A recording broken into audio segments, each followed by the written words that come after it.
Welcome back. What's the lens on there? I was just trying one out. Does it What look is it? bad? I don't know. I don't know what it's called. Looks fun. Wendy's playing with camera stuff. All right, welcome back. It's been 2 weeks. We're actually made it here on time. We're gonna do a little bit of just basically Q&A today. A little bit of touching base on like where we're at. We got a couple things coming up pretty exciting next week, so we'll have videos for that as well. Just give everybody kind of just a minute, gather it up. I've got some of my member videos ready. I just had to remove my face from it. I think that's the better way to do it. And I'll just record that separate. So we'll get some of those posted. I'll have one at least by tomorrow. If Wendy gets it, I'll edit it up in time. The same one I've recorded 7 times, but you know, it's just me. I don't like me in it, which is kind of weird, but hey, we got a StreamYard logo in here now. Said if we didn't. We're just a minute or so late because we had to redo our StreamYard thing. Wendy keeps changing her damn cards around. I left my phone in TJ Maxx today. I'm surprised I even have cards at this point. If everything would just be Apple Pay, that'd be great. Yeah, probably not. Anyways, all right. So just in case you didn't know how this works, if you're on Instagram or Facebook and you're watching this, to make sure to come over to JWT Podcast on YouTube. That's the only place that we do the Q&A questions. So ask whatever you want. We'll answer as best as I can and kind of go from there. So we are finally back in Puerto Rico. Yeah, it's nice to be out of the cold. For you guys that are still in the cold, I'm sorry. I don't know what to tell you. Come visit. We got a couple things set up. I went by the shop today, going over Miriam's ZL1. If you guys aren't familiar with that one, I don't know if we have any videos of that yet, but we'll bring them up. Huh? Okay, so they're on there. I think still currently it's the fastest ZL1 on the island, but because of all the new updates and all the new things that have come out, I've got some things to test out on the 10-speed. That should really kind of shake it up. I think we've already been like 860 or 880 with the car out here. I don't remember. Either way, we're trying to go like 850s, 840s, which I think it's perfectly capable of. It's a 427 ZL1, 2650. It's got the works. 2 IPSI port injection, methanol, and in case we don't get where we want to get, nitrous, because nitrous and booster go hand in hand like peanut butter and jelly. Done correctly. But anyways, we got that set up. February 25th, we're doing a private rental, so we'll go out there, try to reset the record for the ZR1 as well as the ZL1. We've been moving along on a project that me and Alexandra were putting together out here. It's going to be a Z06. That's all the things that we wanted to do to a Z06, but we didn't want to do it to a nice one. So I'll get you guys up to date on that for sure. What? Oh, on my car, I guess it's over. If you guys don't know Wayne, he's always on here. Wayne Russell, he's got my car right now because we got an ice tank from Extreme CFM. So, big shout out to those guys. Thank you. We're going to be doing the ice tank in the back. We're doing intake through the front bumper. Probably a bigger throttle body. More on that later. Working with Nick Williams and 2 IPSI on that. The 12 rib setup, if you guys haven't seen it from 2 IPSI, it's really badass. There's a new tensioner with the idler in the correct place on the belt. So if you haven't checked that out, I think it's called their Reaper setup. That's what we're going to be doing that. And it's a long awaited, but we are finally going Motec on the car. So I spoke to ProSpeed about a week ago, and we're going to do the M130 with the FTR package, which is the software developed by Chris Delgado. I believe that may be the key to getting the C7 to leave without destroying the diff almost every pass.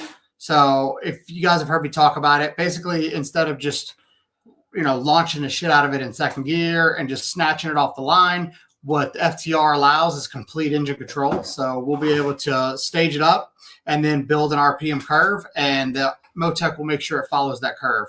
So we can go back to leaving in first gear, right? Which is going to be really cool as long as the 1-2 shift doesn't break stuff again. Yeah, I know. I just thought about that. But anyways, the control of the FTR is just really badass. Max that follows us on here as well. We do his CTSV. You guys have been watching that. He's going with an FTR in his car. Wayne Russell has the FTR in his. And Tim King's got a project in the works that I don't know how much I'm allowed to say, but it's going to be going FTR. So we're Motec in the world. It's something, except for Wendy. But if you guys have been following Wendy's car, it's doing great. It wheelies to the 60-foot. It's heavy as shit, and it gets down. And it runs eights no matter what, every track we go to. Even just a regular, Gulfport night out. So anyways, FTR, that's really our focus. I do standalone. If you guys don't know that, I do all the standalones that there are, but the Motec is that next level. And I just want to kind of have it on my own car so I can work with it and develop with it and just come up with, strategies that maybe we didn't think about. So today's topic will be 10 speeds, Motec, if you guys have questions. If you look at the live we had with Chris Delgado, he kind of explains a lot of it. But anyways, if you guys have questions on the FTR and why we chose that to go with and, what our plans are with that, we'll go over any of that as well. Okay, I see we got some questions building up. But again, if you guys are on Facebook and Instagram, make sure to come over to JWT Podcast on YouTube. If you have Q&A, ask there. So I'll go through a couple of these questions and then we can kind of get back off topic.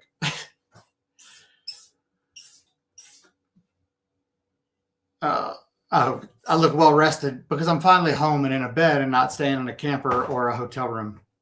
Yeah, it'll do that to you. What are those heads that Tully was talking about on the podcast? First off, welcome back, Andrew. So BTR is developing his own head. I don't know that they're completely out for the market yet, but they're like a custom casting that he had made. I don't really have a lot of info on that. We can ask him and I can add that in later, but they're supposed to be really, really good. I just haven't been able to test any of that yet. Let's see. We're in the 70s in Florida, no cold here, but the 70s is arguably cold when it's 85 here. But your swimming pool's still cold. Huh? But the swimming pool's still cold. Theirs? Why? It's still cold enough there. Oh, yeah. Not here, though. Our 2025 Blackwings finally able to be tuned, unlocked by HP. Y'all trying to get me in trouble. I'm not allowed to speak on this. Hit me on the back line. 2025 has always been open. Newer years we'll have to discuss on a case-by-case basis. But, yeah. LS Fest. I don't think I'm going to LS Fest. I don't know when it is. When is it? When is LS Fest? We will be hitting 2K. We've got Muscle Mania event here. So we have our rental on the 25th. We have Muscle Mania on the 16th, I think. I don't know. I have to check in March. And then we'll be going to to Texas 2K middle of March. And then hopefully getting our camshaft shootout getting going by April, May. So really excited for that. Why aren't the LSX motors more prevalent on the street? What do you mean not more prevalent? I mean, they've got a lot of LS stuff. LS stuff's great. I think just the LT comes with the better transmissions, the more gears, the more, LS still kind of runs it in the big power game because LT's kind of still getting there. And it's so much more to build an LT. But they do, pound for pound, make way more power, way easier. Can you talk about what you found with the Tahoe PPV and the 10-speed swap? Yeah. So Stan has a 2014 PPFV. Basically, it's Tahoe police package. Police pursuit vehicle, I think is PPV. Correct me if I'm wrong. Anyways, it's nothing really. It's the only time I've ever seen this. And if anybody's ever seen it, make sure to let me know. Basically, from stop or like 5 mile an hour as he starts to accelerate. And remember, this is not an LT. It's a 2014. It's still an LS. But as he starts to accelerate, it starts dipping the timing and says timing is in coast instead of run, time ignition state, which is the first time I've ever seen that. I think I've got it kind of remedied, but I'd like to know what in the background it's actually messing with. I don't know that yet. So we're working with it with Stan and we'll figure that out. But that's what he's talking about when we talk about that. Is it a lot of custom parts to do the type of intake you are doing? So the intake that I'm trying to do, If you guys have ever followed LG Motorsports, they are based out of Texas. They did a road race car, and on their car, they laid the radiator flat, and then through the front bumper, they just put a nice big old hole, and that feeds straight into the throttle body. I figured that would be the best shot. No bends in the pipe, direct flow. It's going to force the air in. I know that the air goes over the car, so it won't be fully pressurized, but it will, it will be able to suck straight fresh air. And then I'll probably make like a little coupler. That way I can put a filter on it for when we cruise around on the streets or drive it to an event or something like that. Wayne Russell will be doing the work on that. So as he does it, I'll get him to do videos and I'll post it up on our page. But that's basically what I got it off of, just straight off of what LG Motorsports did, because I really like that. Bro, you need to start tuning sport bikes, Gixxer 1000, a lot of demand. Funny you say that. I used to. And we used to swap those motors on four-wheelers and drag race them 300 feet in the sand. But I haven't done one in so long. I think the jet skis and the side-by-sides I'd love to do, but I don't have customers that have them that want tuned. But I don't think that they cover the sport bikes yet with HP, and I try to kind of stay in the same area. But it can be done. I'll get with Brian and ask him about the heads and kind of get a little more info on it, and I'll put that on our next one. The shop is going to start working on my car soon. I'm planning on getting tuned by you. Was wondering if you'd be coming to Chicago soon. Yeah, so I don't have a date yet, but we have Bailey Zimmerman's cars are up there getting some work done. And then once they're done, we'll be flying in to tune those cars. And then we'll let people know a little ahead of time when we're headed up there. That way we could meet. So I got to get his cars done, and then we can do a little bit of work while we're still there. Hopefully that's in the next month or so. I'm not 100% sure. I'll keep you updated. And then probably thinking around May or June, we'll start our first trip, probably East Coast. So we'll probably do our first East Coast trip, probably May or June. And then the West Coast trip will be later, like October again, maybe a little earlier. So that's our rough plans right now. We don't plan super well or far ahead. What are the most common things changed in the TransTune from stock parameters in the 8L and 10L? Two totally different animals there. The 8L, they have pretty much given up on us, and they haven't added tables in that in God knows how long. And there's so much that's missing, I think, that, not really much to talk on there. The 10-speed, though, if you haven't updated to the latest beta, there are so many more tables being added. Ryan Stevens has been finding all this stuff in the background, sending it to HP tuners. They've been implementing it, and has given us enough control on the 10-speed that I feel confident pushing pretty much whatever through it in whatever car, and they live. And we've proven that time and time again, but it's even getting better. So I wish they would add a little more to the 8-speed, but typically, the first thing to do is just keeping it simple. As long as you get everything set up on the engine side and your flow model and everything makes sense, like all the numbers basically make sense and everything's calculated right, even the stock TransTune in the 8-speed is pretty good. Maybe pull 10% out of the shift times and add 10% of line pressure. Just don't get carried away. When it comes to, I'm hesitant to say it, but when it comes to tuning big power on 8 speeds, you have to kill torque management. And the reason I'm hesitant to say it is because if you don't have the engine side 100%, you'll wipe the trans immediately. But if you leave the torque management on and you don't have everything set right, even if you do have it set right, the torque management will wipe the 8-speed out because we're missing so many tables. So it's kind of damned if you do, damned if you don't. Make sure that you get the engine side 100%. That's everything on the transmission. Even a 10-speed, if you have everything perfect on the engine side, other than 800 foot-pound limit that it has in the TCM, outside of that limit, if you get everything done engine side perfect, stock TransTune will handle pretty much whatever.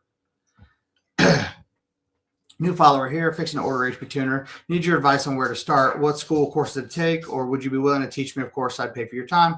Unfortunately, I don't do any teaching outside of just not really having a lot of time and trying to really, really kind of focus on our customer service this year. There's plenty of teachers out there. In our member section, I'm going to start rolling a video, I think, as early as tomorrow, and it'll cover a little bit. It'll probably be more advanced topics or just different cool tables that we found that we've been working with. But it won't be like a tuning school. If you're going to start tuning, the best thing you do is get as many schools as you can. One of my favorite ones, especially for Gen 5, is going to be Evans Performance Academy, EPA. Funny enough. Evans Performance Academy is really good.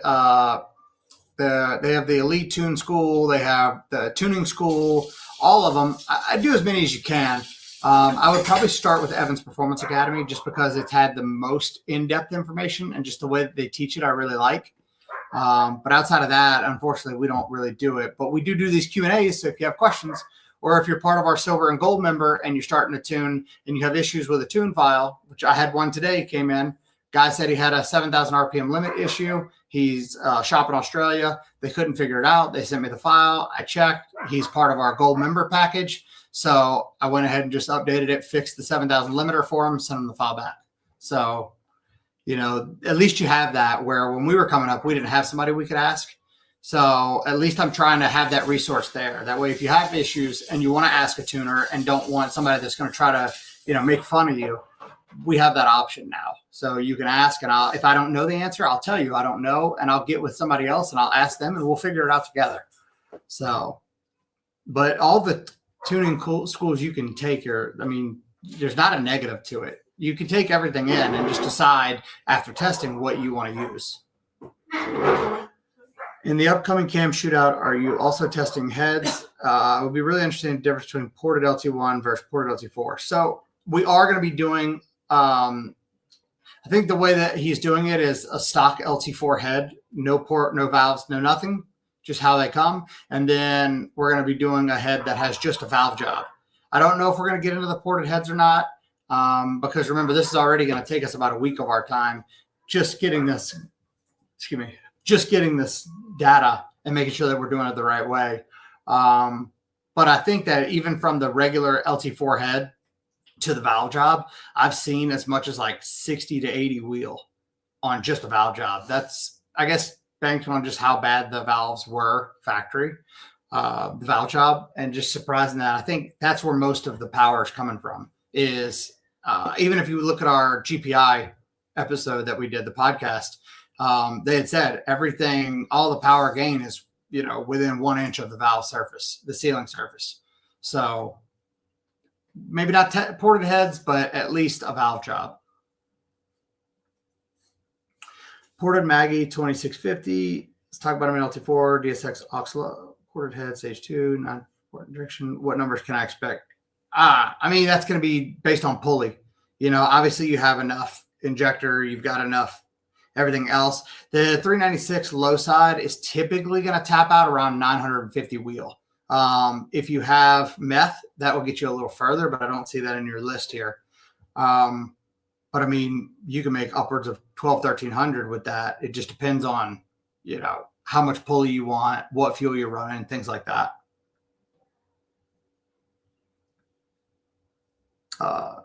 Doing lifters and converter pretty soon, but would you recommend putting C85 Ignite?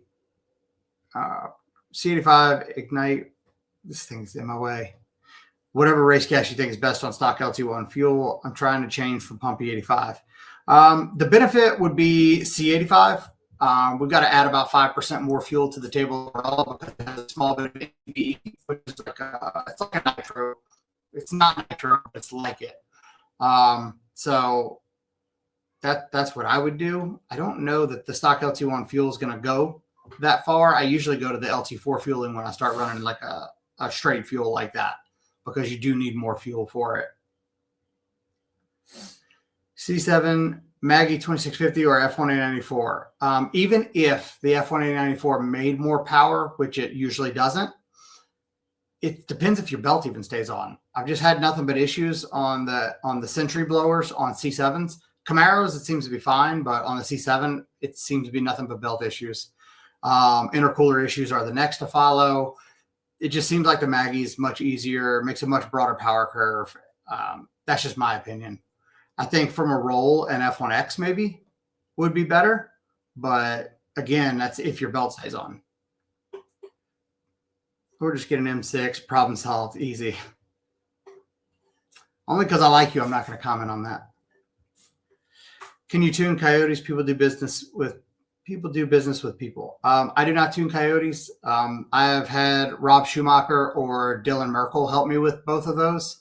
Both of those guys are super great at what they do. It's just there's so much that we're still learning on GM every day that I feel like it's a disservice to try to do multiple platforms and multiple different cars before I feel like I've perfected this platform. And I feel like we do really well, and our results show that we do really well.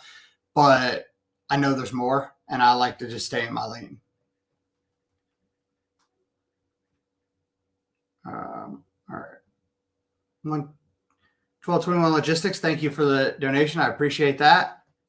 What's up, Justin? Sold the Z, so I'm working on the next car. 2 questions. LAT HD truck with Whipple for a tow pig. Do you mess with those? And LS swap, and for LS swaps with Holley EFI, which Holley system do you prefer for remote tuning? All right, so yes, the LAT. We do a lot of trucks. I know we don't post a lot of it. We started posting a little bit more. We do a ton of truck stuff, so we're all for that. I just posted a blue truck with a Whipple that we did. You can go see that one. But as far as the LS swap for the Holley EFI, when you're doing remote, it seems like the HPs and the Dominators do really well. But the Terminator, there's something that kind of acts a little screwy when you go to remote tune with those. Like when I log in with AnyDesk, I'm not 100% sure why, or if that was just happened to be on those 2 separate cars that I tried that on. But the HP would be probably the better one, or the Dominator.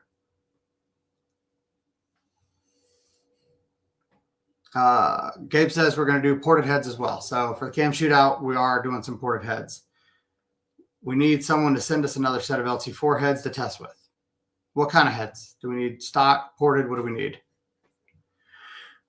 My car will be a pretty simple setup. 22 Camaro, 10-speed, PTR 220 headers, DSX sensor. My engine builder was wondering if we should use 4-degree VVT limiter that comes with it, or 0. If you're going to do the 220 cam and it comes with a 4-degree limiter, you absolutely have to run that. You're going to be giving up power if you don't. Don't do that. Make sure that you have the 4-degree limiter. Almost ready for you to tune. Looks like it's going to be reflex. Atlas sounds like it's a while out. Why does it keep covering my thing? Meth is going on next week. Is there a fail-safe that can be set up for the meth with the reflex? Not necessarily, but I guess the main thing I do, and it wouldn't apply to your car because you already have factory widebands, which remember that those will help you if the meth fails for some reason. But like, let's be honest. Of all the meth kits I've installed, and I've been using Alky Control since like 2011, I've only ever seen like 2 pumps fail. So this whole like, if the meth fails, like what if your fuel pump fails? What if your intercooler pump fails? I mean, anything can fail, but as long as everything's wired properly, I really don't see it. Like I literally just pulled a pump off of Wendy's car that was from I think like 2015, and it was still working. I thought that the pump had went out, and turned out it was just a ground that had come loose. So I'd already put the pump on it, so whatever.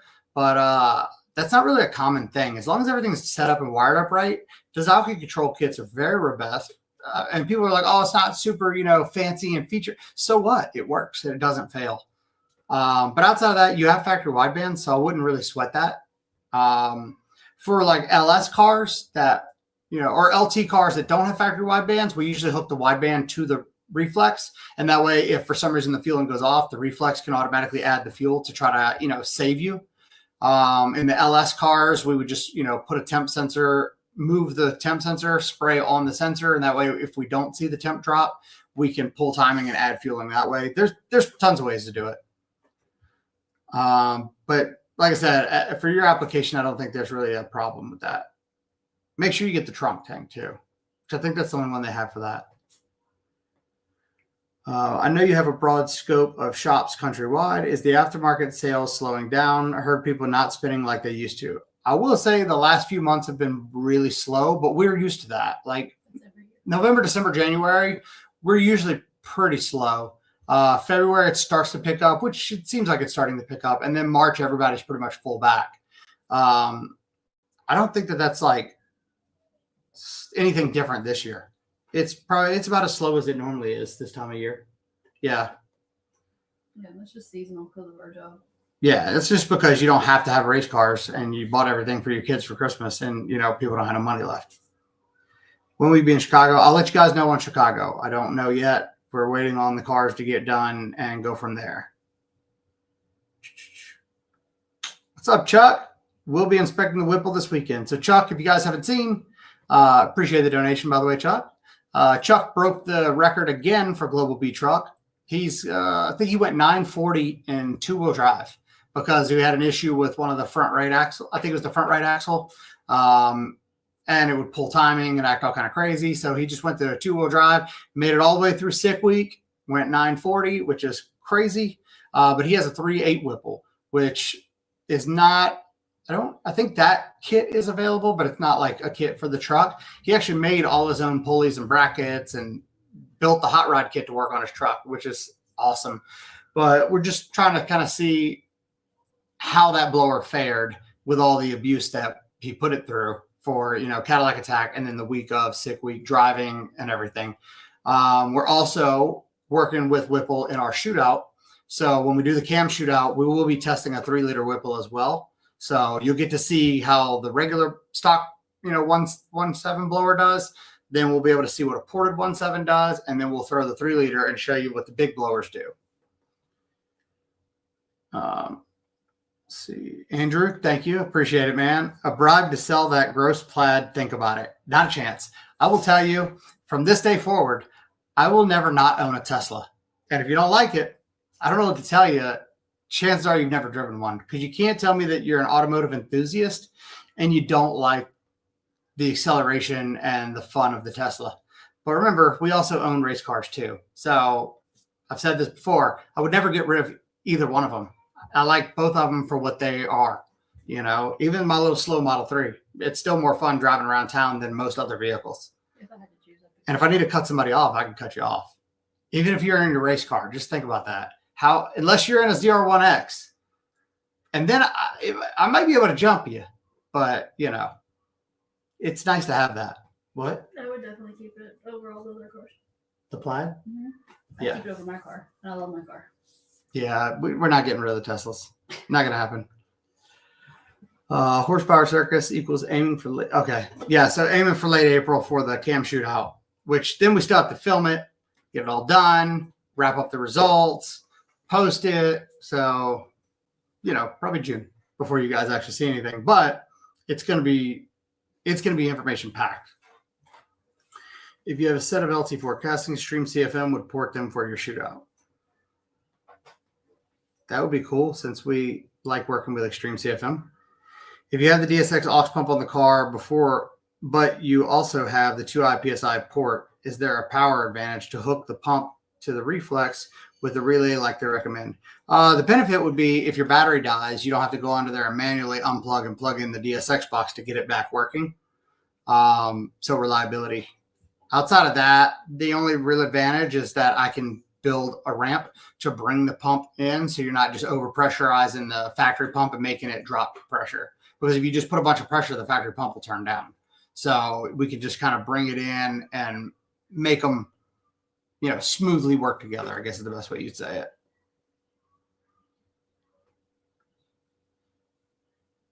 My guy going to have a V3 again in a week or so when the weather clears up and I have access to the dyno now.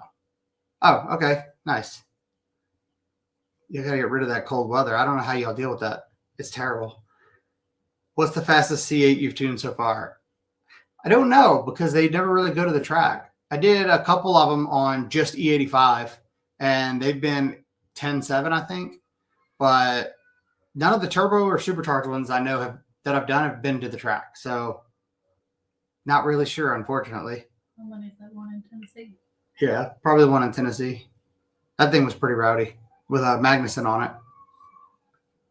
And it sounded cool. What power adder and fuel system do you recommend for a 2018 6.2 Sierra? Looking for maybe 750, 800 and more for digs. Honestly, LT4 blower. So basically what we're doing to our 2017 Escalade is going to be an LT4 blower, a set of Nostrum stage 1 injectors, LT4 fuel pump, and probably going to do an auxiliary pump on that or a booster pump. I don't know yet.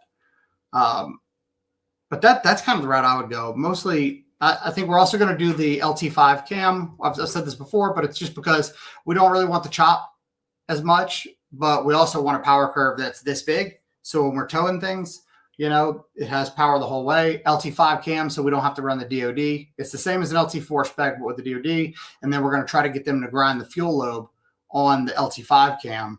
That way we have more high side pressure as well. But I think that would be your best setup, honestly. Maybe a 2650 package. That way it's just like drop on. But I would definitely do a PD blower.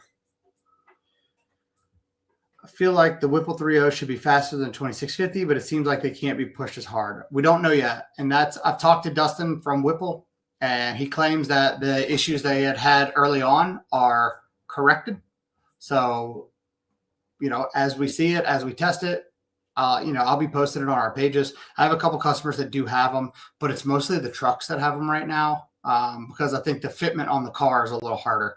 But from what I was told, that the 3.0 does put out more than the 2650, but I haven't tested it to see. But they do have a 3.8. Even though I don't think they're going to bring it to the C7, I think somebody's going to engineer and put that on the C7. The difference between a 3.0 and 3.8 was pretty impressive on the truck. So I'd like to see, the 3.8 on a vet. Appreciate the donation. Thank you. I know you usually recommend a BTR Stage 1 for LTX engines. Would you recommend a BTR Stage? I need this to go away. This little thing in the corner. It covers this up. Would you recommend a BTR Stage 1 LSA cam for the CTSV as well, stock internals otherwise? So yeah, they redid all of the LSA stuff as well. So I believe it just follows the same narrative. But the Red Hot cam is one that I really like for the LSA stuff. But they follow the same idea, the same metric, right? Like it's the same pump. I think a lot of people say, a boost cam is the same as like an NA cam, and I agree. But when you get into a PD blower, what I think these guys don't take into account, and we're going to show it in this test, is the little runner length. Because remember, the PD blowers, the runners are only this big. So I think the camshaft is dramatically different. And I think that's pretty common knowledge for the cam guys now, but it definitely seems to be LSA or LT4 doesn't make a difference. They all like the little small intake lobe and a big ass exhaust lobe. Teslas are fire, but overpowered grocery getting Frankenstein Escalades are my jam. I mean, I've dealt with both, and we'll have both as well. But I just, I like to get in a car I don't have to think about, and we can just beat the shit out of it. And if something breaks, we just drop it off at the dealership and they fix it. I like it to be somebody else's problem. That's what it is. Be able to and go. Don't break something. Does the SMG aux pump have the same issue the DSX if the battery dies? No, because the SMG one runs on either a hop switch or runs into the reflex, neither of which can have that issue. The DSX one, I think, is just if it loses battery, you have to cycle the power on it. I don't know why, but, it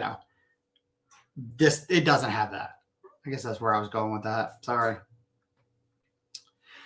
What are my options for boost/traction control on a C7 turbo application? I believe smooth boost for blowers and FTR is not in the picture for now. That's fair. But if you have the reflex on it, you can run the boost by gear, boost by mile an hour. I can also do boost by mode, so tour, sport, or track. I can build all of that into the, a Mac valve on the reflex. So you have all the stuff that the blower guys have, but turbos, and they're better. When do you recommend upgrading? Recommend upgrade more fueling after the LT4 high pressure fuel pump for my build. So I need to upgrade more things. When you add a bunch of boost, but now the LT4 and high pressure fuel pump get pretty high for NA stuff.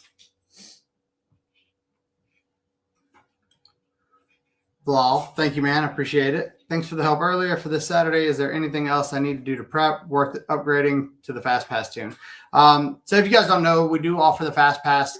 That's more for the guys that are like, man, I got my car done, and this is the day I want it done, and that day's tomorrow, and I want you to log in and do it live. So we do have that option. It is, pricey, but that's what people will ask for. So I put that on there. Bilal, I don't think you'll need it unless you're just trying to get everything knocked out that day. But we only allow one fast pass a day just because it's, a 6-hour window basically of just me and you working on the car. So totally up to you, but I don't think that it's necessary. Depends on how fast you're trying to get it done. But at least we do have it as an option for people that, are like me. And if I get something running, I want it running now. And I want to be making pulls tonight. I'll get some water. Thank you for that info. If I end up doing that, I would like for you to tune it if you go back out to Modesta to Conway. Yeah, we'll be making another trip out there. But again, we can do remote. Remote is arguably just as good. And then when we make our trip, so if we remote tuned your car and you see that our trip is bringing us through your area, you can feel free to reach out and we'll go over and take a ride with you in a car, go grab dinner if you guys like. I mean, that's the whole point of the trips, is mostly kind of touch base with the people that we remote tune throughout the year, and then, put names to faces and do hood rat shit. We love a track day. And track rentals. We do love track rentals. Would a 2.3 upper and a 9.85 lower be better? The 2.5 upper and the 9.65 lower?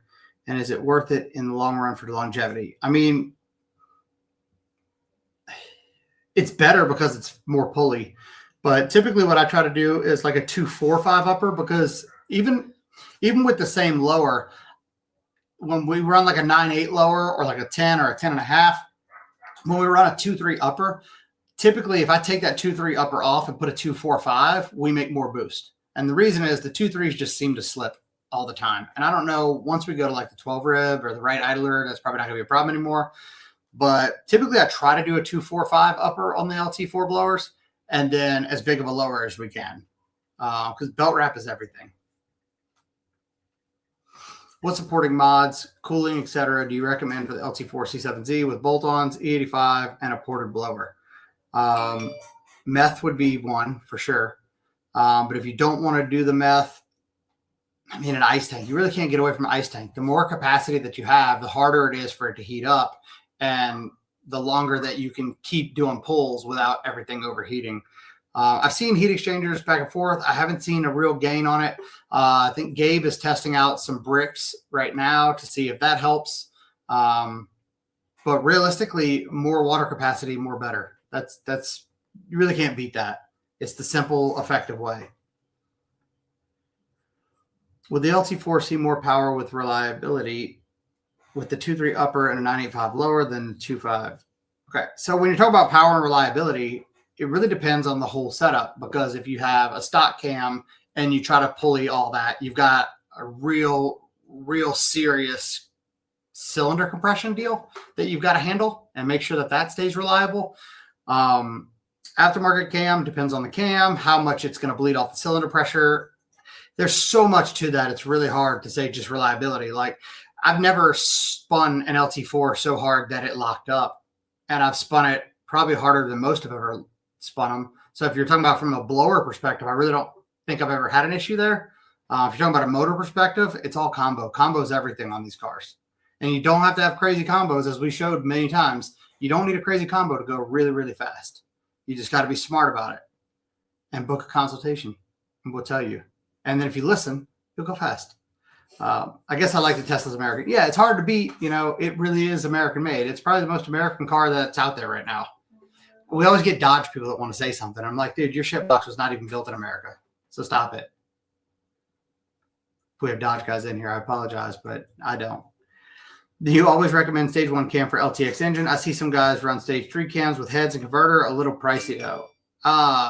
Okay, so it depends on the application of what you're trying to do, right? Stage 1 cam, I recommend for people that are running E85, that do a lot of street race stuff, or if they do a lot of 8th mile.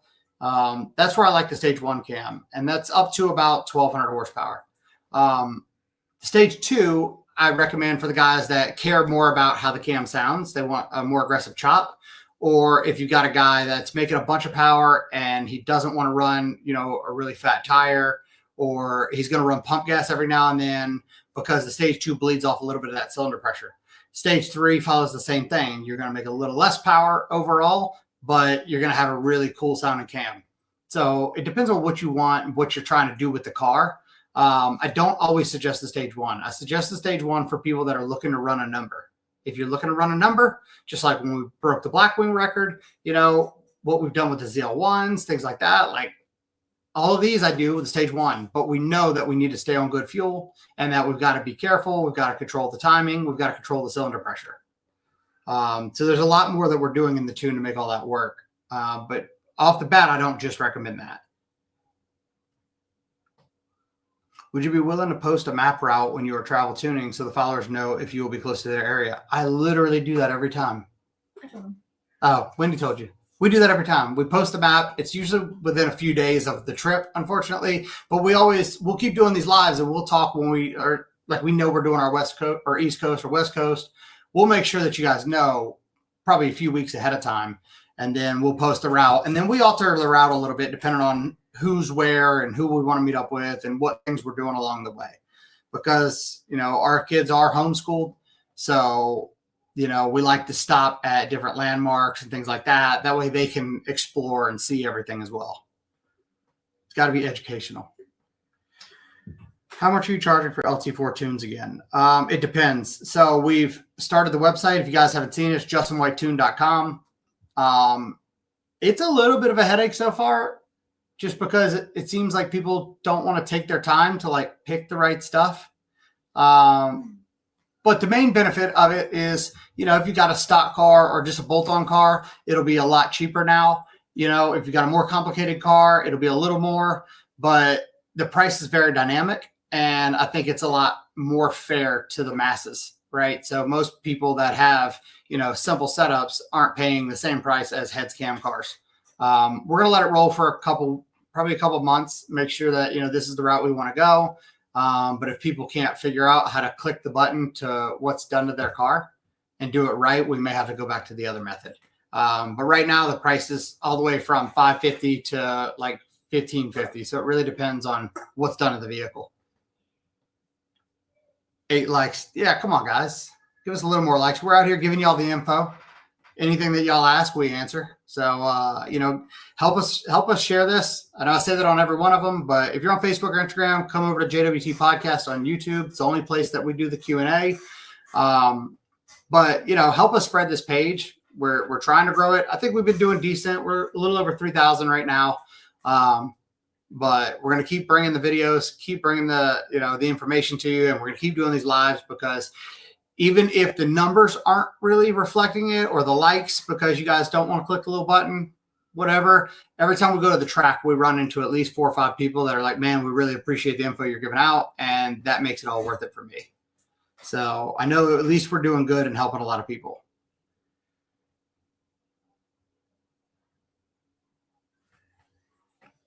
Wallet combo that you spun that 1.7 liter, 2.3-10.5. So that's quite a bit. We still fought it a lot, and then we ended up going to a 2.45 anyways, but never had an issue there.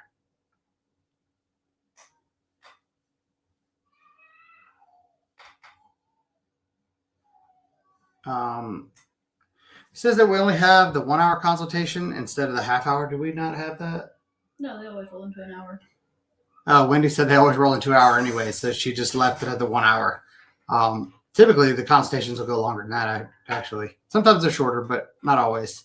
But keep in mind, the consultation gives you a one-on-one, and then anything that you're looking to get or things that you need done, right? Like Chris is here, consultation, he did one.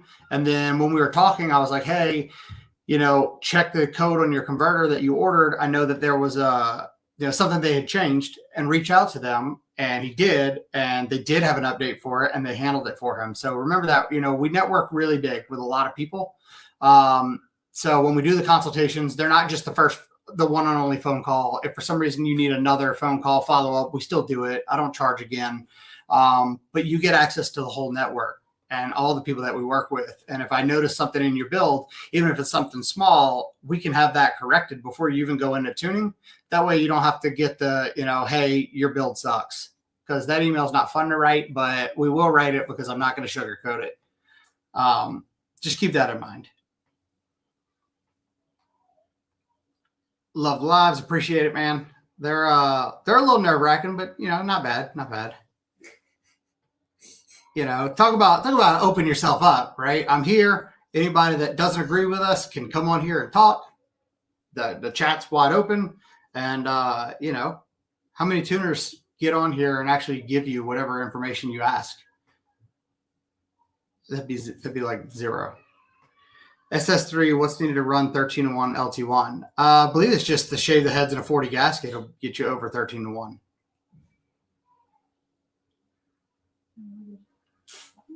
What? I thought he was screaming like Kurt. What's the best way for you to tune, in person or remote tuning, or is it the same? I'd say it's the same. In person's fun because I get to be there with the car. But remote, remember that remote gives you 3 months, right? So you've got a 3-month window of, we do a revision, you drive it, you're like, hey, you know what? I'd like this to do this. Boom. So we do that. And then, over that time, we've literally dialed that car to absolute perfection instead of the one and done, wham, bam, thank you, ma'am deal. Even when we do in person, we still give you that 3 months to do the remote, but the remote really gives you that, hey, I've got a problem, you send it to me, I can go through it, tell you where it is, how to fix it, instead of you having to take your car to a shop and hope that they find it and hope that they fix it. So I think remote is absolutely the best way, but there's nothing wrong with, in person. We also have track tuning, track side tuning, remote or in person. So it really depends on what you want and, your overall goal. When you got a car that you have a goal, we offer that we'll come to you. So we can do pretty much anything we want because this is our full-time gig. I got pulled over during my consultation. And a guy, Eric, got pulled over making pulls the other day. So it happens. Still doesn't beat one car got hit in the side by a deer while we were tuning it. That's still the wildest story I've heard. Or the Canada guys that run into moose. I don't think I'd ever want to just run into a moose. I think I'd panic. Building a rod and piston LT1, 2650 with ported LT1 heads and BTR stage 1. Would you rather see 10.5 or 11.5? If you're going to run fully 85 and you're not going to run a comp star rod, you better make sure you put a better rod in it. I do the 11.5. That's what's in my car, and I've been running there. I have an Ultra H rod with the drop-in pistons with the stock LT1 crank, stock LT1 block. And it's been making over 1,200 for a long time. I have a 5th gen Silverado that's full bolt-ons. I'm having to think a lot about what cam to get for performance. What cam do you recommend? And do you think a high ram is worth adding? High ram worth adding just to give you that longer runner so you have some more grunt for sure. Just don't go big on the cam. I know a lot of people are like, man, it'd be really cool if my truck loped. But remember that it's heavy. And you can always put a converter in it. But do you really want your truck, revving to the moon just to fucking drive around? It doesn't work for me. I prefer to put a blower on it because it's just the easier way for a truck. But you definitely don't want to get into a big cam. Make sure that you get something moderate and just make sure that your package fits as a whole. Thank you, man. I appreciate it. The goal is whatever you guys need. So, donations definitely go a long way, but, we're going to keep pushing no matter what. I did the stage 1 BTR 220 cam on my LT1 because I did hear going too big of a cam can make you lose power. Some cams need higher compression. Right. So the GPI podcast, we really talked about that a lot. And that's something that you've got to think about too, is if you have a big cam, you need the compression to flow that air. So if you put if you take a stage 3 cam and jam it in an LT1 and you don't do anything else, no converter, no nothing, you will go slower than you did without the cam. That's a fact. You literally made a turd. When you get into a cam that big, even on GPI's website, it tells you, this cam needs this compression. This cam needs this compression. Compression and cam size and flow all are part of the bigger picture. And the LT series is really bringing that to light. When we did my car, I did it as simple as possible. The car's been 330, 60 to 130. It's been 840 on 18s, leaving easy at the track. And it's just a rod and piston LT1 with a 2650, nothing fancy. And I barely spend time tuning on that car. So it's all about combo. And that's even more critical on NA stuff. So definitely a good point there. The 220 cam does really good, but the 225 does need some more compression. The 230 definitely needs 14:1. What's the benefit of a billet multi-disc converter versus an OEM 10L80 truck converter on a 10L90 for 6.6 10L swap truck? So it depends on what year, because keep in mind that you have a Gen 1 and a Gen 2 10-speed. So it didn't say what year. I would assume if it's the 6.6 that comes with it, it'll have the Gen 2. The Gen 2 has a standard multi-disc, standard twin disc, like a apply, kind of like CTSV did with the Kevlar clutch, Kevlar lined clutching. So the older one, the Gen 1, has like a conical surface. So it's kind of like it's like a bowed clutch, which worked good, but not as good as the multi-disc. Once Circle D builds a Gen 1 converter, they convert it back to that style. You know, that's what we have in Wendy's car, and it's converted back. But it really makes a difference which one you get. You're going to get a multi-disc pretty much anyways. I don't know if they offer a single disc because the factory is a multi-disc. I don't know if you need an aftermarket converter on a 10-speed truck anyways, if it does already have that converter, because that converter still stalls to like 3,000 stock. Let's see. Oh, David, appreciate it, man. David's got a pretty nice twin turbo car that we've been working on for quite a while. And seems like he's out there having some fun with it. We did definitely get a lot more turbo stuff. A lot more people are starting to go turbo. It's definitely the way, but turbo is also that big, you know, make sure that you package it properly. I even made that mistake myself on Wendy's car. As I told you guys, we did the 103 AR housing on the 69 millimeter turbos, and we couldn't get the spool for shit. Kept struggling with it. I called Robert at Force Performance. He's like, hey, man, go to the 82 housings. It'll work perfect. We swapped the housings on there, and boom, you know, boost as soon as we wanted it. So, you know, we make mistakes too. And luckily, I've made enough mistakes to tell you guys how to not make the mistakes. Or if I don't know it, I'll ask somebody and we'll learn together. Appreciate that again, David. Do you spec out cam for builds? So I'm not actually like a cam guy. I just know what cams work in what combos because of, you know, over the years I've been learning. But I talk to many cam people. So depending on whatever build you're trying to do, you know, we'll have somebody that really does that, spec your cam. We just changed from the BTR1 in my car to a cam from Rick Crawford. If you don't know who Rick Crawford is, he's really badass with the PD blower stuff when it comes to like LSAs. He's got the fastest LSAs out there that I know of. But he just spec'd the new cam for my car. And that's who I usually go to for like my full max effort. Or we have the BTR stuff. Ryan Stevens is really, you know, he's very advanced in the cam spec stuff as well. So we all work together on it. What else would you recommend for a 2016 CTSV that's full bolt-on, ported blower, upper lower port injection E85? I would assume if you have all that, you're already making around like 800-900. I guess a cam would be your next step because you really don't want to shove anything else on there because the cylinder pressure would be pretty crazy. If you've already spun it up to make 18, 19 pounds, it'll make 19, 20 pounds usually. And should make about 900 wheel. So I'd do a cam next because you need to relieve some of that cylinder pressure. That way you can, you know, add nitrous or whatever else you want to do. Or go to a bigger blower. Consultation, well worth the money when I did it. Corrected, tested information is hard to find. My ZL1 drove the smoothest and most predictable after you tuned it. Instant believer. Appreciate that. Yeah, just I think the consultations are really good, and we didn't start doing it, you know, to make $100. I did it because when we were tuning these cars, almost I'd say probably 6 out of every 10, I'd have to be like, well, $2,000 of what you bought needs to go in the trash can, and you need to spend another $4,000. And I'd rather do that before you spend the money than do that after we go to tune it, and you're like, oh man, I didn't know I didn't have the right stuff. What's your response time for remote tunes? So funny enough, I didn't realize that we're like one of the only tuners that actually schedules a tuning window.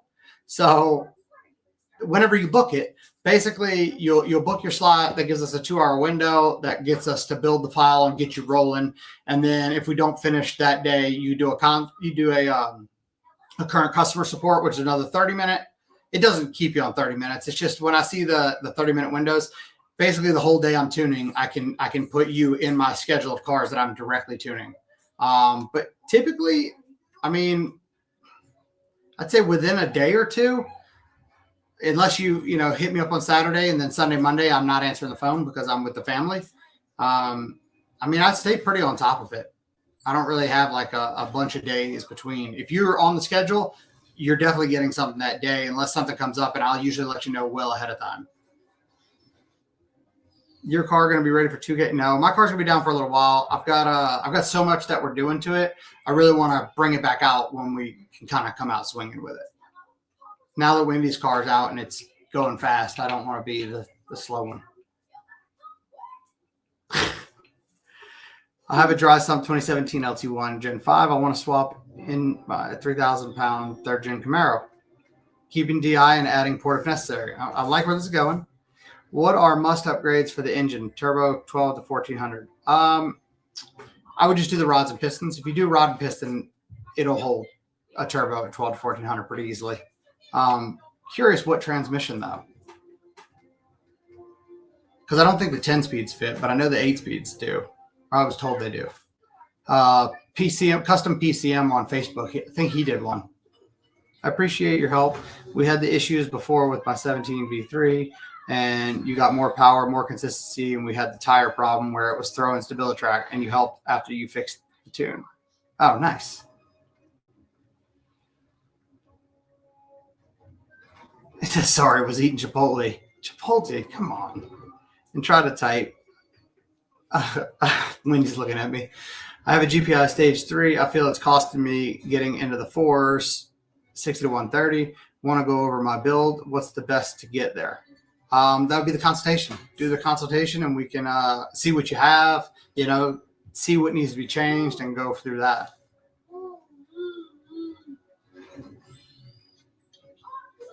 Can you call me tonight? Need 5-minute emergency. Shoot me a text. And once I get off of here, I can hit you back. I've got a couple more files I need to throw tonight, and then I'm going to bed. What about for the 416 built bottom end? Is a big cam worth it with nitrous? So there's another good point, right? When you're speccing a cam, you don't want a really small cam if you're going to spray a bunch of nitrous on it. Main reason is you need a way to get that dynamic compression down. That way you don't hurt something. So if you're going to do nitrous and you're going to run a lot of nitrous, you definitely want to get a cam that's spec'd for that. Again, I'm not a cam specker, but I know people that do it, and we would base it off of that. But you need to know what you're going to do for all of this to work. What's the best bang for your buck buying a big lock LTR or doing 417 LT4 with heads? Again, depends, right? Like the LT4 or LTR block I would do if it's something that I'd like 1400 or more. And that's just because the, priority main oiling, the better, block design overall. I mean, you name it, it's just better block, more reliability. 417 with an LT4, you've got the stock sleeve still, and over 1400, that's usually kind of an iffy area. So it depends on what you're going for.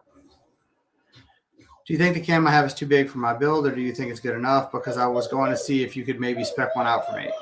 Shoot it over to me in a text so we can go over that. I don't remember 100%. My memory's not the best. That's why I put everything in notes in the files. Balance with all the parts and so on. Agreed. Yes, right. Yeah. People underestimate that, you can go out there and spend, 60 grand on your build. And if you do it wrong, I can spend 20 grand and beat you in every metric,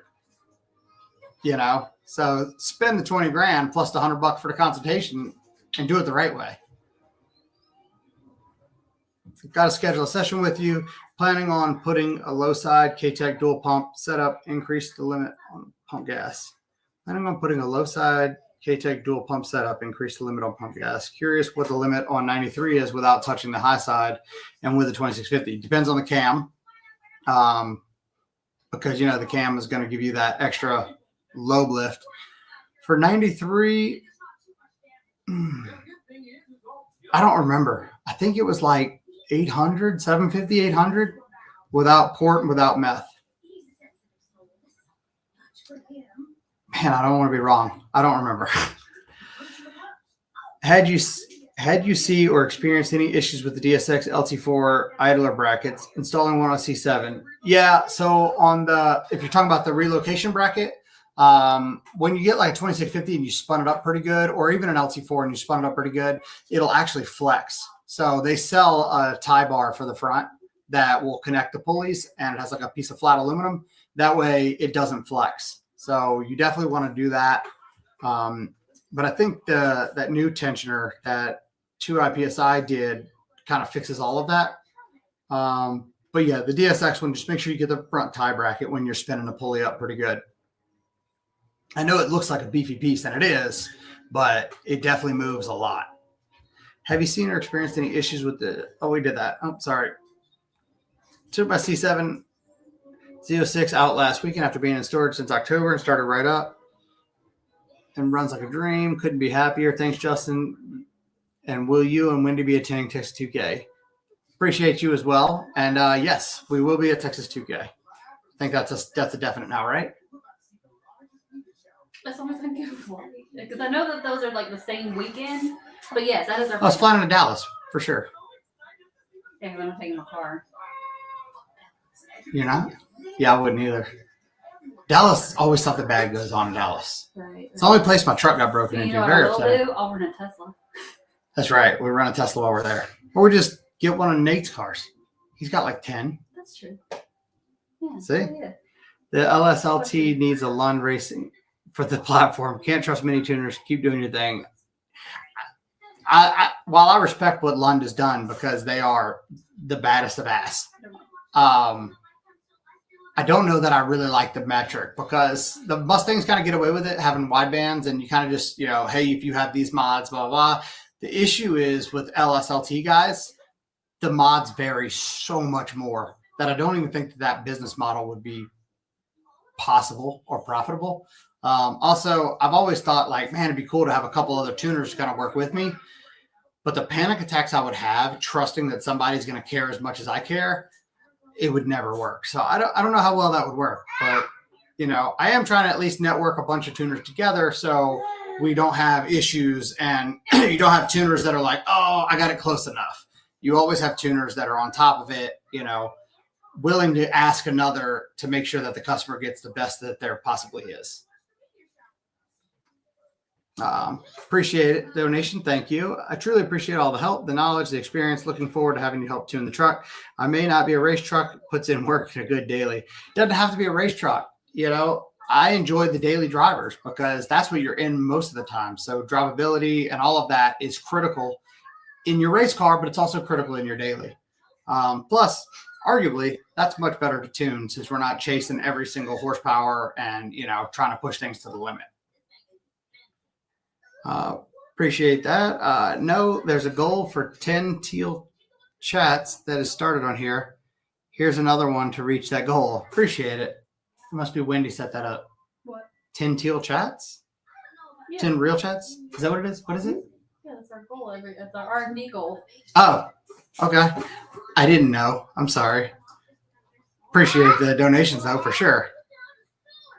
If y'all can like and share, that'd be great too. That way we can kind of get this out there and grow a bigger community because it's going to help everybody.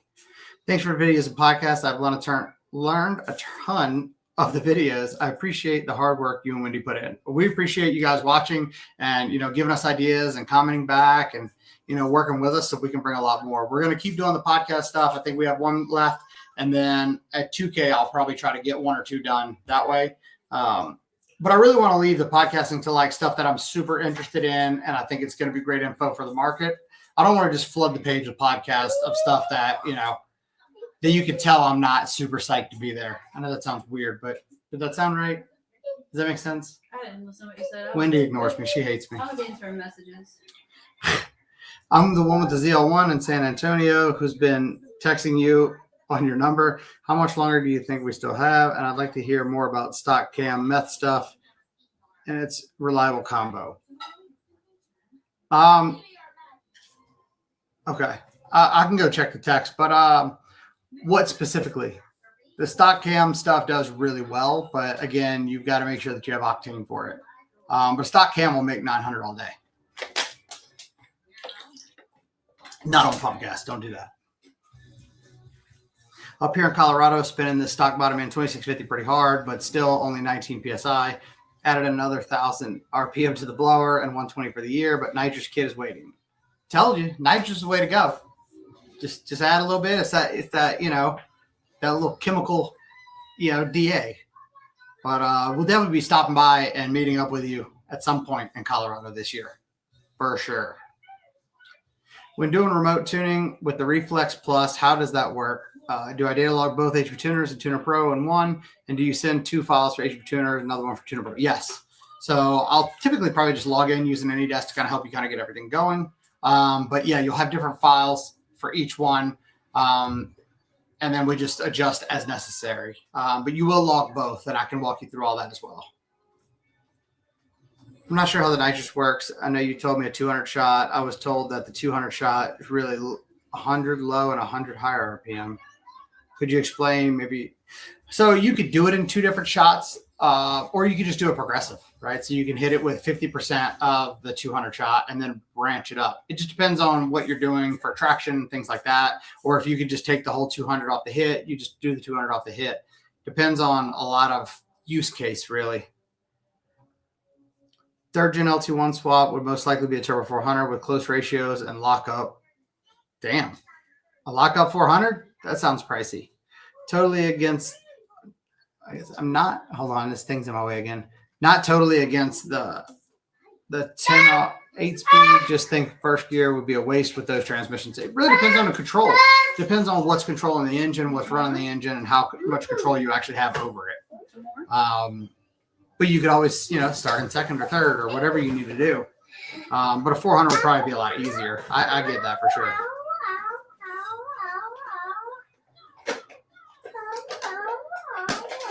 Ask Wendy what she thinks. You'd feel better, look better, and command more respect in a ZL1. You might want to tell him that you do not want to ask me that.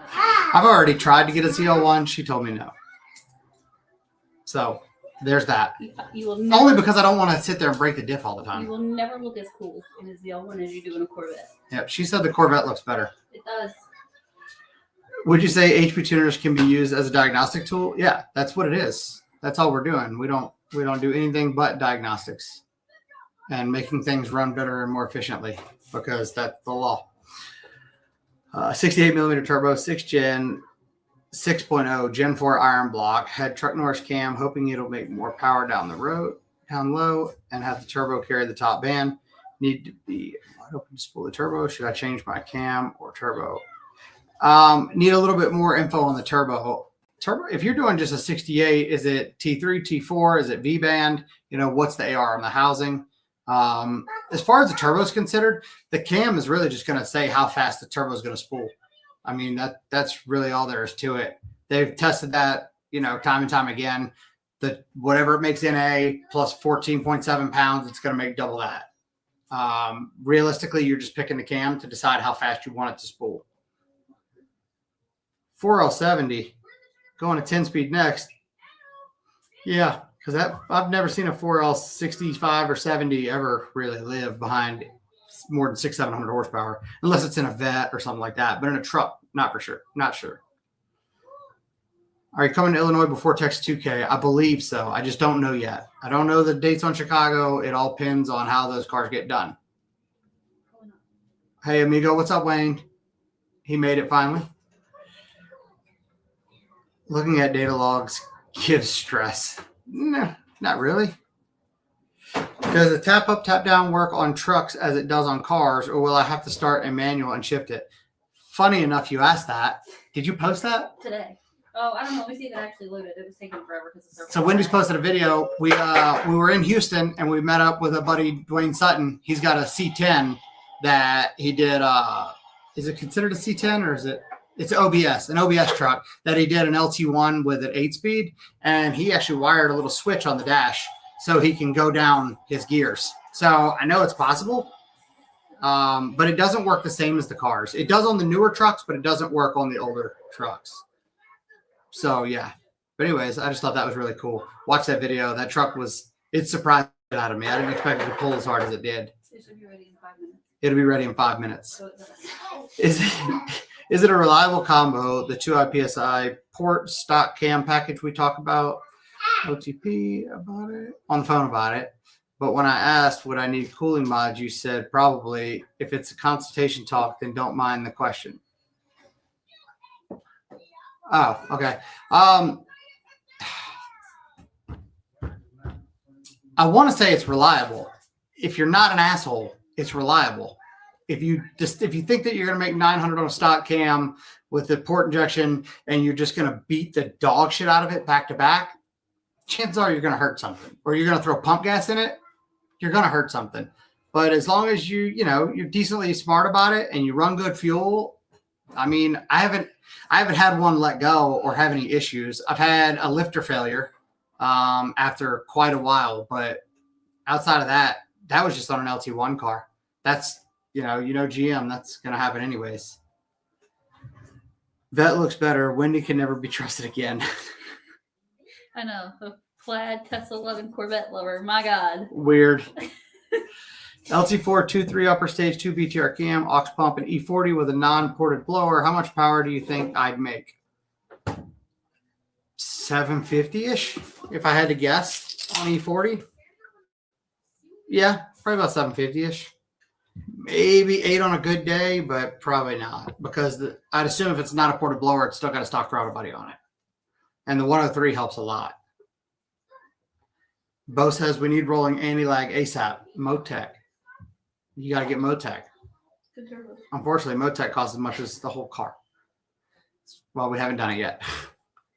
I'm fucking yell at them to roll either way. Yeah, we were at a car show.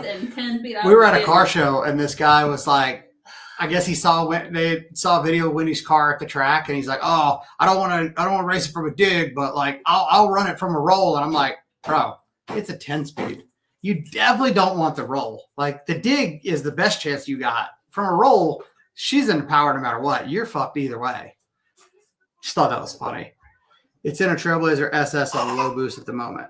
Right, because it's going to be on no boost once you put power to a 4L60 or 4L70. Unless you meant 4L80, because that'll hold power. Crazy how bad they fucked up the 70, though. I forgot to DM Wendy, but could you ask her to send me a sticker, please? I will do that. Yeah, tell him to DM. What? He did me his address. Tell him to DM me his address. DM her your address. Por favor. Por favor. All right.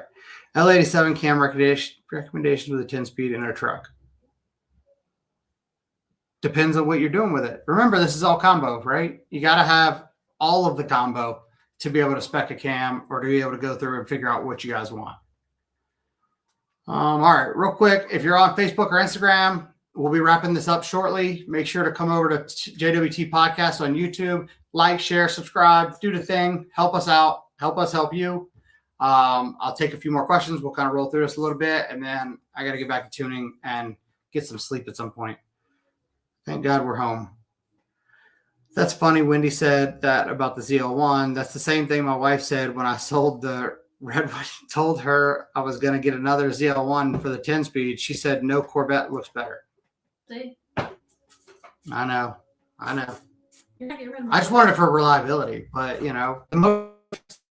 I said you Hello, could get Lori. Huh? I said you could get a salvage one. She said I can get a salvage one.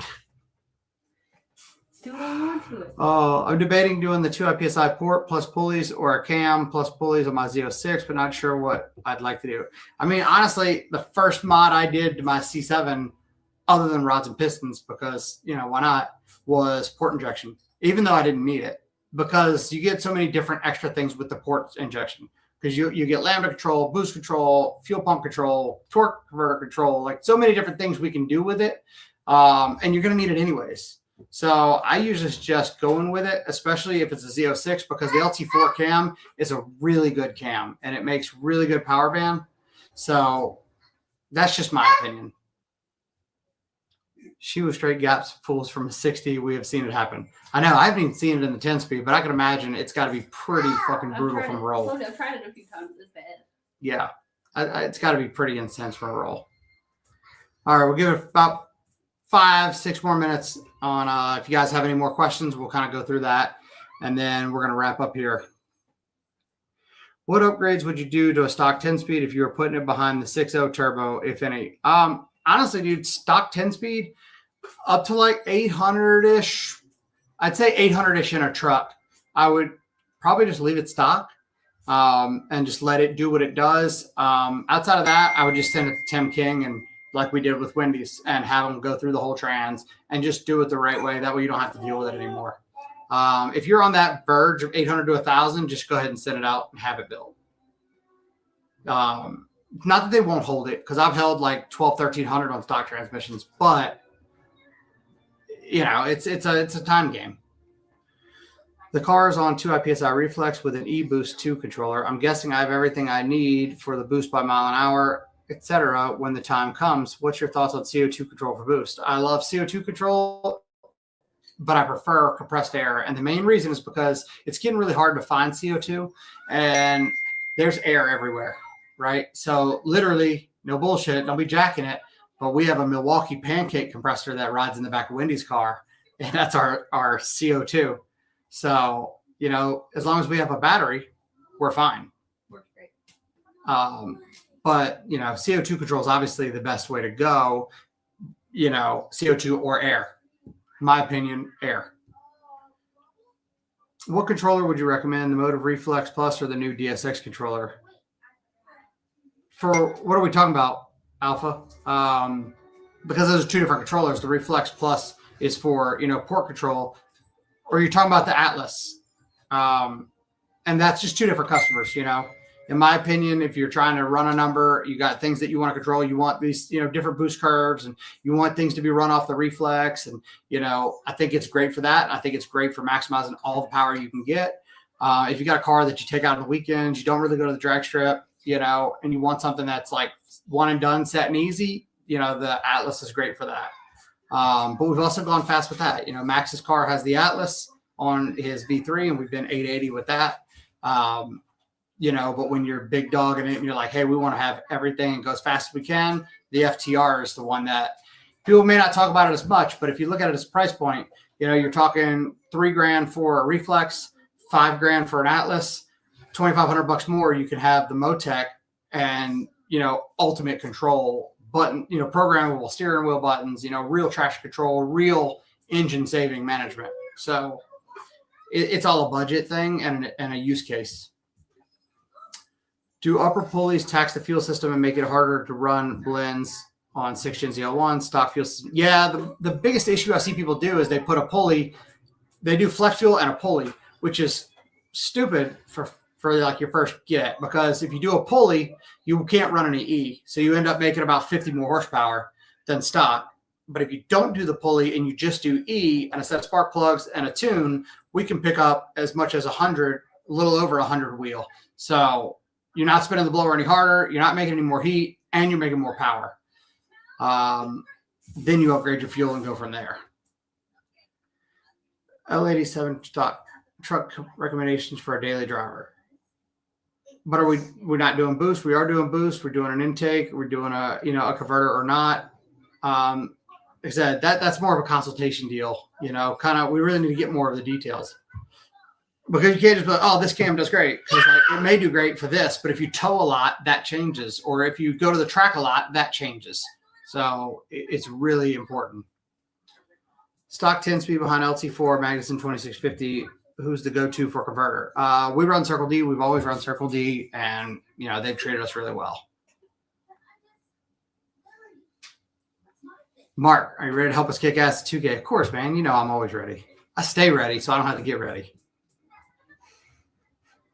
That was the Atlas brother, my bad. Yeah, that's what I was getting at. So, you know, I say the same thing, right? You know, if you're going for everything and you want all the control and all the stuff that's available right now, I like the Reflex. If you want something super simple, you know, you're not really trying to get everything out of the car and you want it to not have to really fuck with it, go with the Atlas. If you want to be the fastest and the baddest out there, as Lori said, Motec for the win. And I'm about to lose a large portion of my life learning all this Motec details. So at least let's put it to use on some cars. We're going to go through it on the thing, on Huh. the subscription. What? Your Motec installation and stuff. Yeah. For the viewers, for the Member stuff. Yeah, we'll be doing all the Motec stuff, installation, tuning, all of that on the member videos. We'll put some teasers on the regular page, but we need to get this. I want to get this member section like with all the baddest info out there. One last thing on the 3rd gen LT1 swap. What GM ECU would you recommend to control the engine 2017? Will Holley EFI be a decent way to control the port injection? Thanks for reply. You could do it with Holley. I don't know how good Holley's DI control is. So, maybe running it as just port. And then, if you're going to put boost on it, I would do an LT4 operating system just because it's more native to the boost. That's what I would do. My memory sucks, so I probably remember this wrong. When the ghost cam got popular, somebody did a short video saying the throttle plate was wide open, but no additional fuel or RPM. No, usually for GM, the ghost cam is, they'll do it with timing. For the Dodge or for the Ford stuff, it's cam timing because they have individual cam timing. This was to aid in cooling at idle. Is this true? It's probably potentially beneficial. I don't know what they're talking about because why would the throttle plate be wide open? I don't know. I'm sorry. I don't understand. 2014 PPV. I'm going to re-up for another 3 months once the snow melts and I get summer tires on. I wanted to say for service has been outstanding. Thank you, Carl. I appreciate that, man. And sorry to hear about all that snow. I know you sent me that picture of it. I'm just not a fan of the cold, but I'll be ready when you're ready. What's your recommended heat cycles and head stud retorque on a brand new motor? So typically when I do a new motor, I'll put the motor in. I'll fire it up without coolant and just make sure everything's good. Make sure everything gets just a little bit of temperature, shut it off, fill it with coolant, bleed it out, bring it up to operating temp. And then I shut it off, let it cool, change the oil. At that time, I'll go ahead and torque the head studs again. Then I'll put fresh oil, heat it back up, start putting a little bit of boost to it to get everything broke in really quickly. And then I'll drain the oil the next morning and torque it again. And then I go out there, take it to the track, and then I torque it one more time. And typically, I'll always check the head stud torque until they stop moving. So that's how I do it. I know it sounds a little extra, but remember, engines cost a lot more extra than a little extra time checking your head gaskets, especially when you start pushing things that shouldn't be pushed.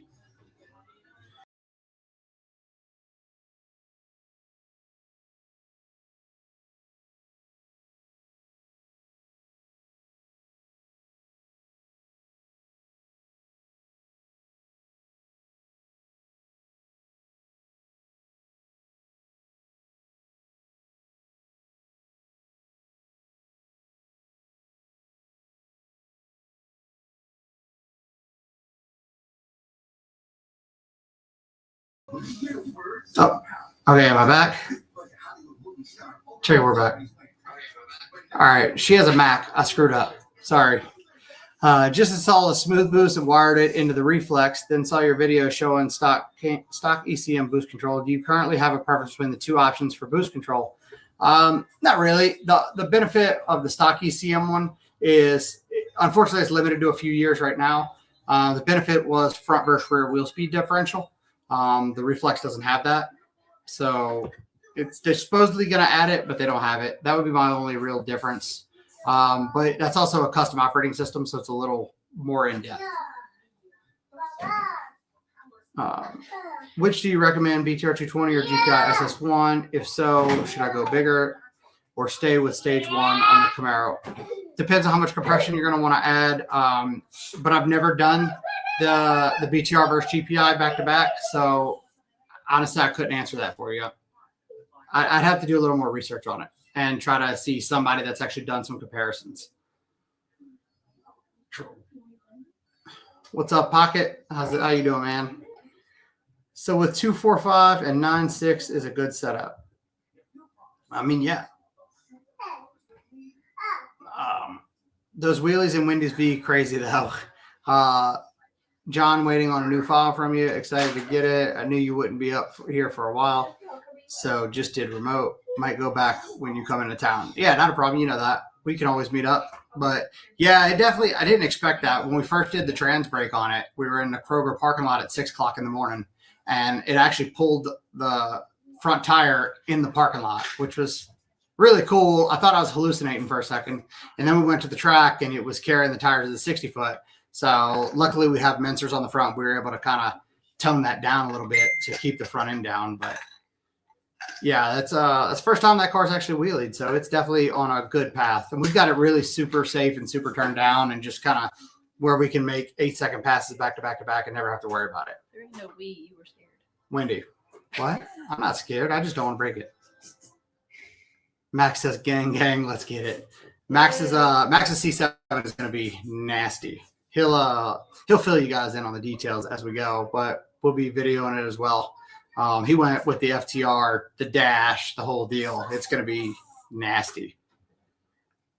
So the car feels sluggish, and I need to send you the tunes. I'm getting annoyed spinning the tires at Gainesville. Well, you know, spinning ain't winning, bud. You know that.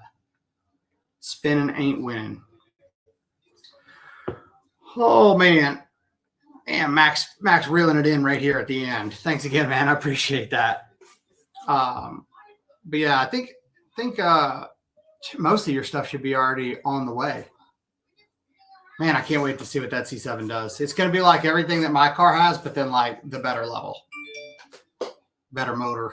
I'm super excited better for everything. that one. I know. Our goal, or Max's goal, is a 7-second pass with the 8-speed, which we will make sure that he attains. All right. All right, I think we're going to have to wrap up here. I appreciate everybody. This is actually a pretty active live. That was cool. 2 weeks from today, we'll be back. Make sure to tune in. Make sure to share, subscribe, follow our member stuff. I'll have that video out, finished the next day. Max, real quick, M150 versus, is it worth it over the M130? Yeah, because it adds 2 CAN bus lines, so we can add more sensors in there and a significant more input and output. That way we can, add sensors as we need it and not be limited. The M130 is a great ECU. That's what I'm going to be going with. But for the upgrade to the M150, it's very worth it for anybody that really can add the sensors and add the different abilities. So, yes, I think so. Anyways, on that note, make sure if you guys have comments, throw them in there. Let us know what you want to see videos on. And damn it, Jax. LMP had the fastest LT at Cadillac Attack. I believe so. They went 8.2. I believe so. I don't recall. But probably one of the fastest. Yeah. I went in that class this year. I don't know. I was busy. All right, we got to wrap up. I got to get some more files done. I will see you guys in 2 weeks. Thank you for tuning in.